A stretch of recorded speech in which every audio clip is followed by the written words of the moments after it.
the final bit on this underside of the bonnet.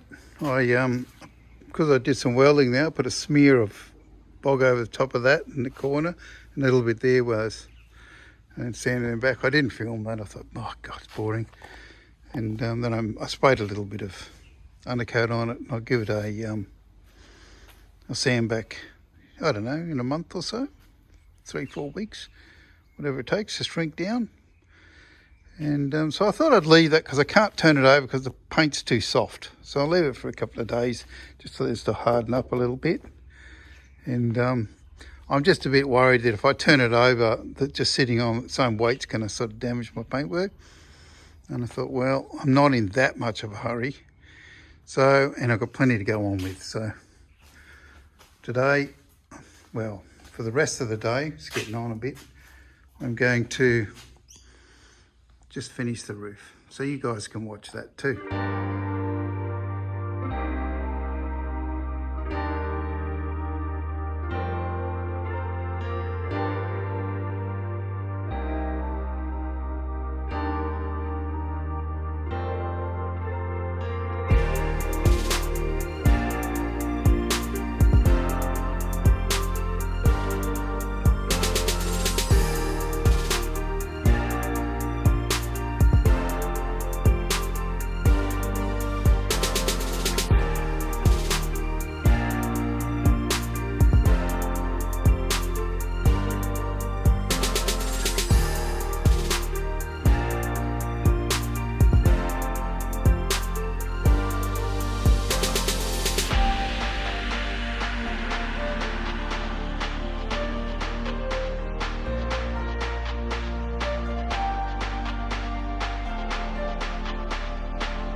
Put a lot of bog to sand off there.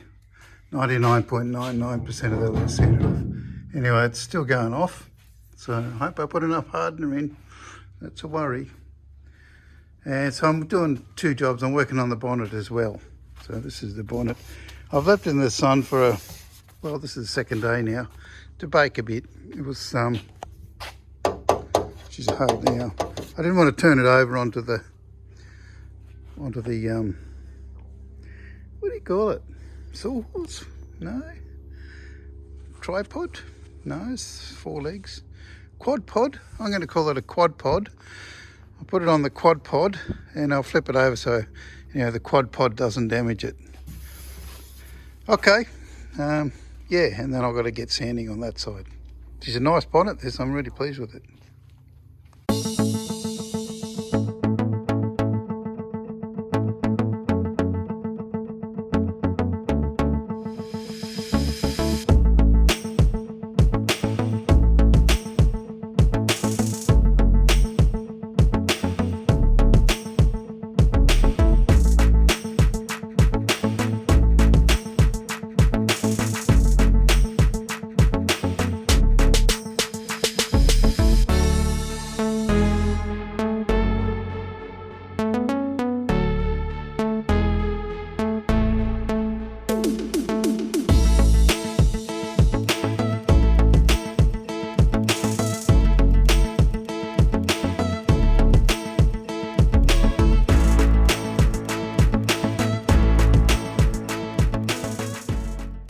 Okay, I'll just show you what couldn't sand it, wouldn't come off. Paint stripper's working finally. Now, you may wonder why I put Glad wrap over the top. Well, that's what happens when you put Glad wrap over the top. And just along there I missed a strip, and see it's done nothing. So I put the Glad wrap over the top. See, it's starting to come now, and it just needs time. You can look. So lets it come bubble up, but for some reason the gas that comes off that's bad smell when you're paint stripping, is more aggressive than the actual paint strip itself. So you put that over it. Also, it doesn't dry out, so it just brings it off in one giant sheet. So anyway, so if you need to know how to do paint stripping, this is the only way that actually works effectively. It's certainly better than sandblasting. But on the same token, I didn't do that on the underside because the paint stripper gets in all the nooks and crannies underneath where you know, and you can't paint there, and cause a lot of other troubles. So I didn't do it underneath. I did that differently. So you've got to use your common sense. But anyway, I'll bring you back when I'm scraping it.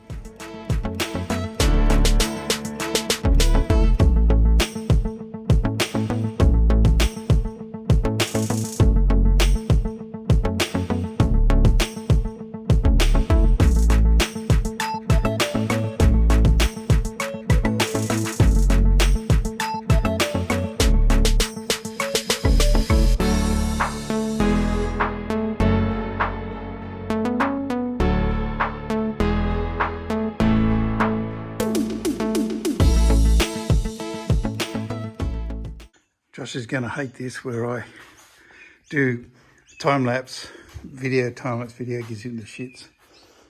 And, but I just wanted, like that's the first number one paint stripping. And it's come on quite well, but that's why we're taking it back to metal. See all these rust under the paint? Surface rust, of course, but it's quite bad along here. And along the edge where the paint got thin, water kept getting underneath it. And also you can see someone's had this back to metal before. Let's see if I can find some. They're like big scratches in there. So someone really attacked this thing. And which is a pity really, because if they just used paint stripper they would have done a better job and it's all perfect. So the whole bonnet's attacked like that. It's pity really, they did a lot of damage. It's a lot of metal been scraped out. So anyway, haven't found any bog in it, except I think there might be a bit of bog under there. I didn't put much paint stripper on there. Some areas, I didn't want it dribbling down too much, so I was a bit lean on it, but I'm going to have to go a bit heavier. So I'm going to give this another coat, and that should pretty well finish it off.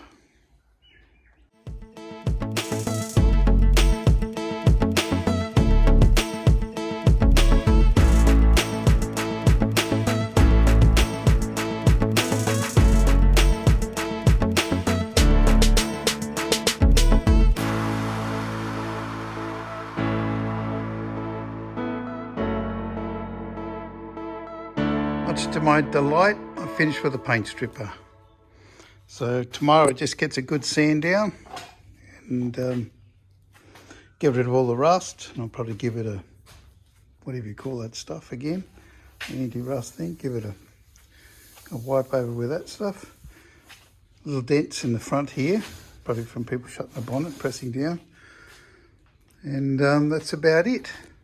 It's probably not as good as I was hoping. This you know, the harsh scratching, can you see it? You know, it's pretty harsh scratching, that. And it'll be all right though, but that's how they did it back then. And they got out there with a disc sander and they didn't want to waste any time. Time was money, as they always used to say.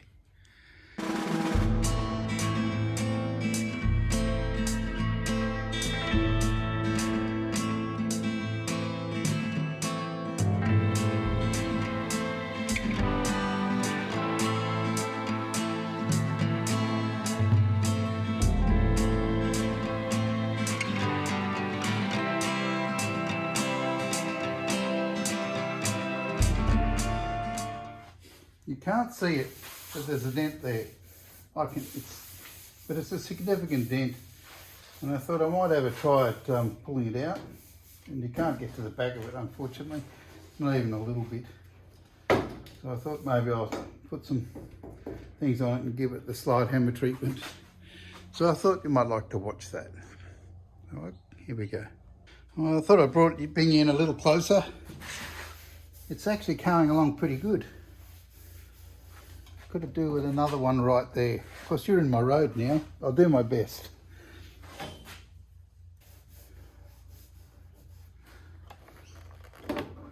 Somewhere around about.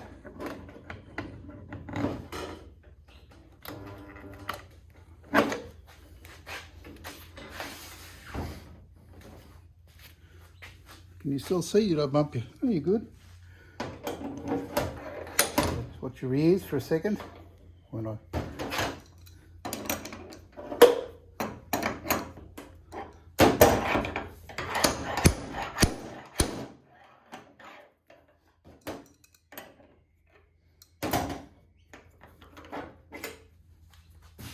That is amazingly doing a good job.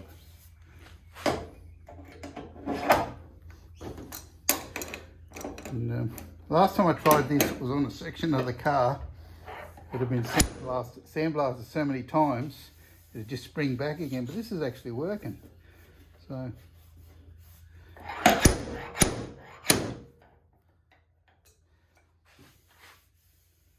think that's almost there. Maybe another one, couple more here maybe.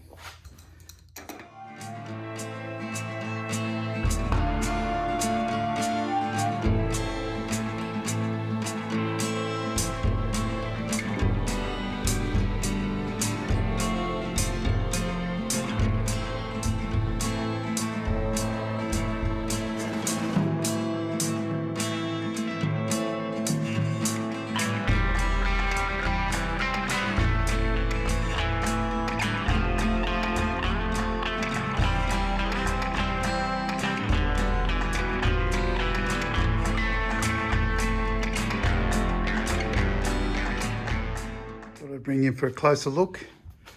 On a scale of 1 to 10, you know, I wish you could get underneath it, but that's pretty flat now. It's slightly dipped there, but we're talking millimetres now, not, you know, this much. You couldn't see on the camera, but it was there. And I'm worried it's got a high spot through here, but I think it's always been there.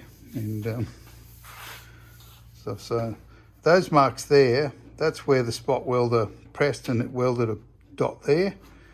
So they ended up pulling out, so they sort of ended up low spots, but they're nothing. And anyway, so that's that done. So I'm pretty pleased about that. And on the grand scheme of things, it'll come up pretty good. Oh, you can see little tiny rivels in it, but I mean you can't get to it, the panel bed it's smooth, so that's pretty good.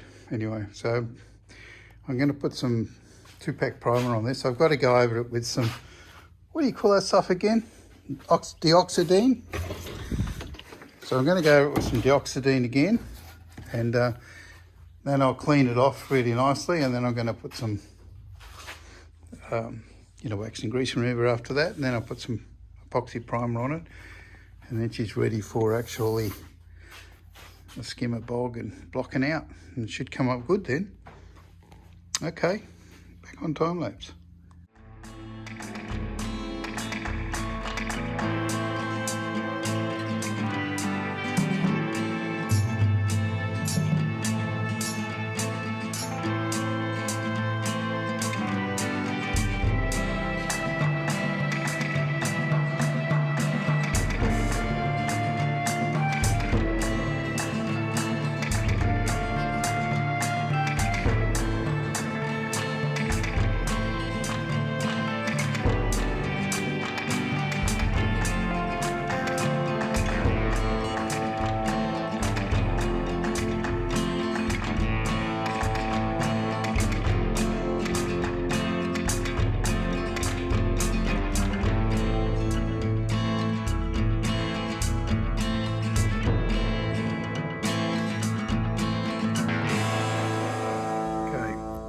So the bonnet's finally prepped, ready for, straightening basically, fix the little dents and stuff out of it.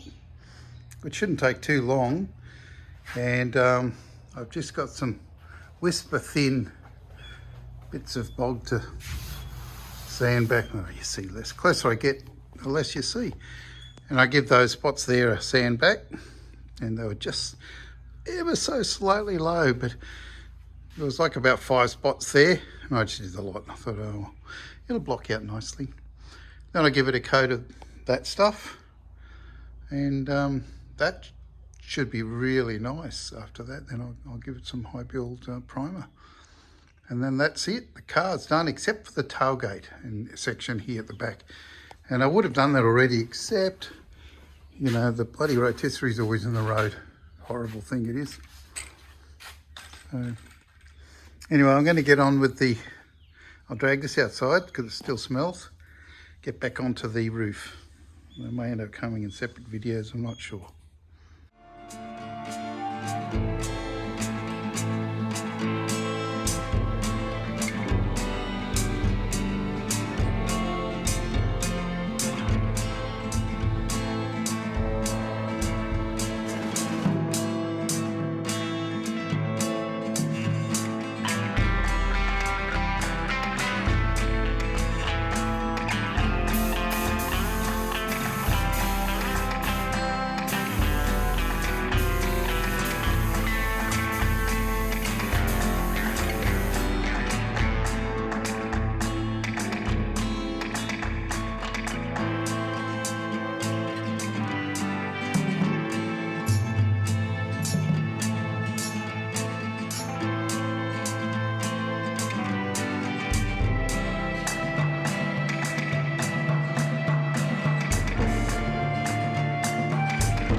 Okay, let's have a close look at the roof. I left it up like that because I sprayed it very heavy the last coat. I didn't want it to run.